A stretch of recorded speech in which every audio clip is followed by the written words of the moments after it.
Hello everyone, so welcome back to my channel again. In today's video we are going to discuss a very important topic in steel structure design, that is the web design of a build-up section.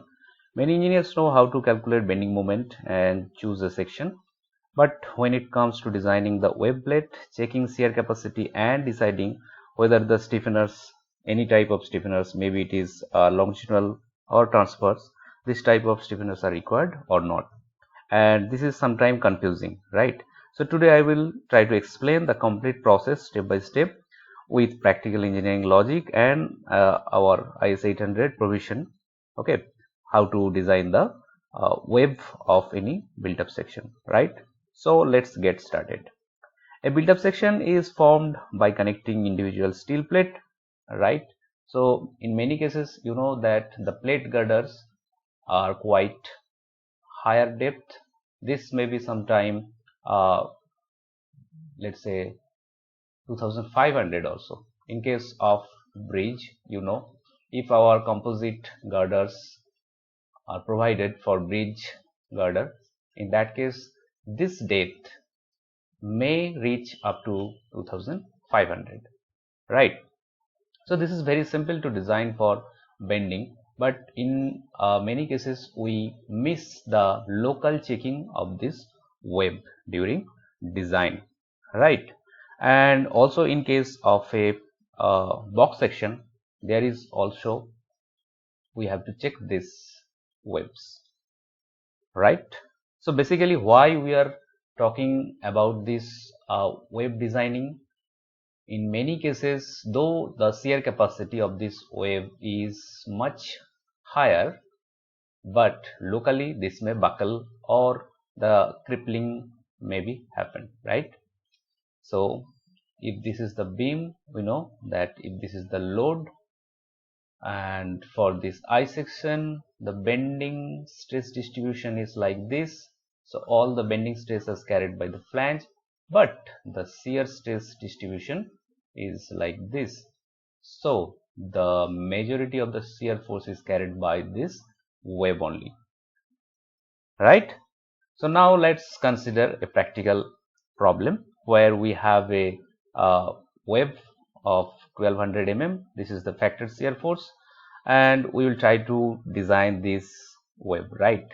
So initially what you have to do, initially you have to assume some web thickness, and for that what you have to do, all of these are codal provision, right? There are lot of condition, and you can see I have checked in 4 location. First, this is second, this is third one, and this is the fourth condition. So our IS 800 provide this 4 condition of a web, or you can say this is the status of a web. So first status is there is no stiffener. This web is simply naked web, right? And second status is we have some transverse stiffeners. In this long direction it looks like this. These are the stiffeners. Okay, so this is the second status. What is the third one? Third one, what will happen? The girder will have the stiffeners in this direction, that is the transverse stiffeners, as well as some stiffeners here, but only one long stiffeners, and this is provided where? This distance is simply 0.2 d. D is the total depth. And what is the fourth? The fourth status of a girder may be like this, right? So first we are having this transverse stiffeners, then at 0.2 distance we have some long stiffeners, longitudinal, and also at the neutral axis we have another stiffeners. So these are the 4 category of a built-up section, or 4 status, right? So initially, to assume your section, what you have to do, you have to assume there is no such stiffener, and based on that you can take this one, or d by tw should be less than 200. Alright, and here it is assumed that the section looks like this. If your section looks like this or this, then you have to take this one. Here you can see we have connected to flange along one edge only, right? So in our case this is enough. So we are assuming, let's say, thickness of wave as 10 mm, right? So d by tw is coming as how much? 1200 by 10, that is 120, and it's fine. Our condition is okay, this is satisfied, right? And as this ratio d by tw is everything for a girder, this ratio tells us whether the wave is slender or compact, right? As the depth increase, you can see that this value also tends to go upward, right? And once this depth increase, the wave becomes more susceptible to buckling, right? Local buckling. This is why wave slenderness becomes a critical parameter, right? Now try to find out the shear capacity. So shear capacity of this wave as per 800, this formula is simple, that is shear area, yield strength divided by and the factor of safety. Okay, AV is very simple. This is D, this is TW. So shear area, that is DTW. Okay, so we are getting shear capacity as how much? 1200 into 10 into 250 divided by the value of root 3 is 1.732 into 1.1, this one, right? And it is coming as approximately 1580 kilonewton. Okay, so it is more than enough. The factored shear force was only 700, but our shear capacity of the wave is this much, so it is fine. Okay, so the wave is safe in shear. And now comes the most important check. Even if shear capacity is adequate, a slender wave may fail by local buckling or crippling before reaching this yielding value. Okay, so this phenomena is known as shear buckling. So this is time to check for shear buckling. Okay, the tendency of buckling increases when if the depth increase or the thickness decrease. So in our case, d by tw was how much? 120, right? So now you know that the wave may buckle under shear. The next question is, how do we design the stiffeners? This is very common interview question also, and also a practical design task in different industrial projects, right? According to our code, if the wave becomes too cylinder, we have to provide the stiffeners. And who will guide this? The guidance is this 4 status. Let's say in our case, d by tw, okay, d by tw is greater than 200, though it is 120, forget about this. Now we are talking about design of stiffener. If this is greater than 200, so we may fail either in this category, right, or in this category, or in this category. Okay, so typically there are how many cases? There are 3 cases. In first cases, it is sufficient to provide the transverse stiffeners only. In second cases, in addition to the transverse stiffeners, we have to provide the long stiffeners also.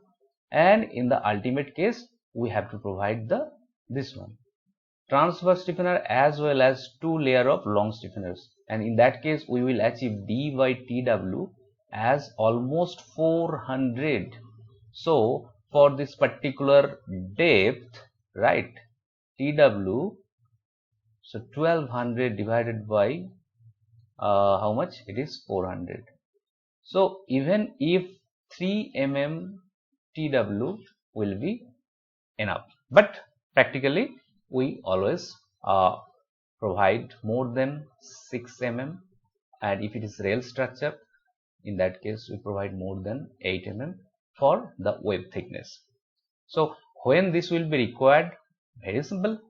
Let's say, as I have discussed at the starting, you have a bridge girder and the depth of this bridge girder is, let's say, 2500, and let's say you are providing only 10 mm, right?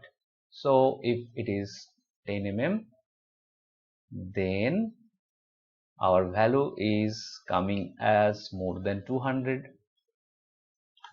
permissible value. So now we have to provide this transfer stiffeners. And what is the criteria? There are different criteria. Here you can see this is the case, right? So first case, when only transfer stiffeners are provided, then this is the D by TW may be greater than 200, but it should be less than 270, and the condition is that the spacing C is the spacing of the stiffeners. This is C, okay, and C must be less than the D. Here D is the how much? D is 2500. So if this is the side view, these transverse stiffeners must be provided at distance, let's say 2 meter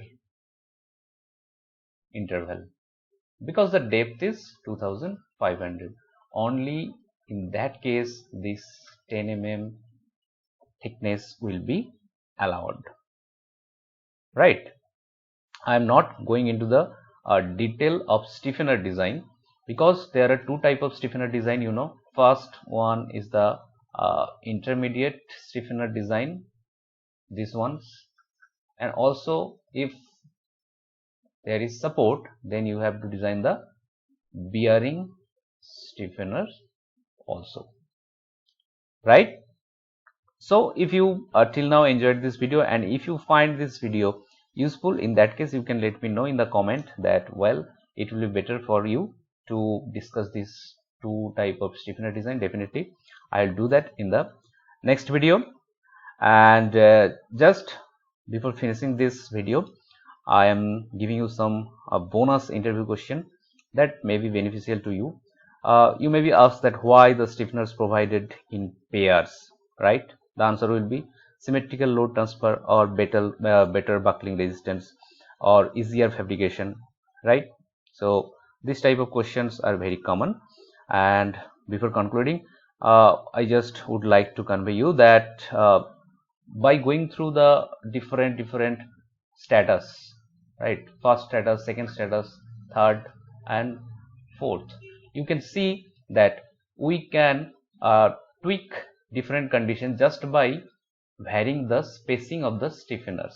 Here you can see, just by varying the spacing of these stiffeners, we can reach different condition. And also by providing different layers, we can also reach an optimum level of web thickness too, right?